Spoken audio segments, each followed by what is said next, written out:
जमादार साहब वठो इन चोर के रात असांजे घर में गिरी चोरी कर रहे हो हिन जा कुछ साथी भजी विया हिन के पकड़े आया हूं बोल मां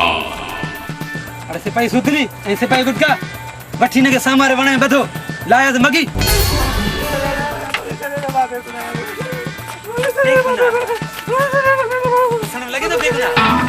जमादार साहब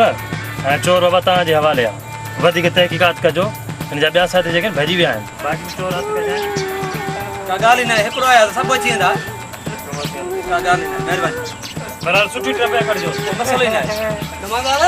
वधीक साल तो गई रिटे न का ॻाल्हि न आहे माता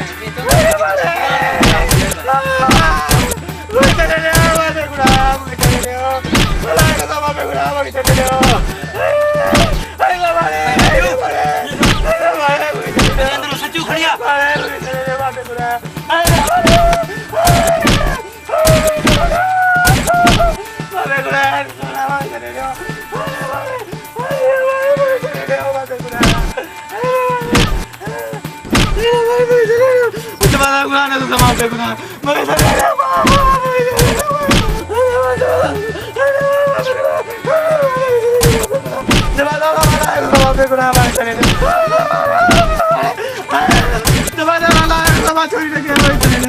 दे खबर लावती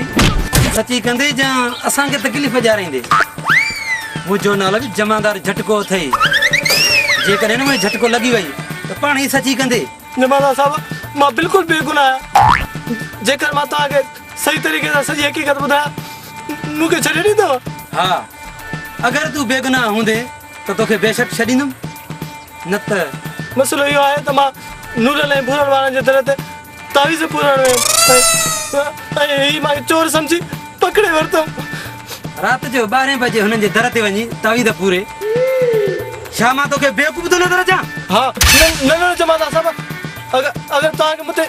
मुते यकीन ना है तो उन मुला के घुरा बैठो जे मुके ही दसुड नहीं जमादार साहब सच्चू तो कोन मिलो पर आराम शाह बुखारी खणिया जंजे दिसण सा गुनाहगार पंजो गुनाह कबूल करो चंगो चंगो इन गाल के छड़े रे तू ए गुटको वणो मला लुटर के न्योठी जो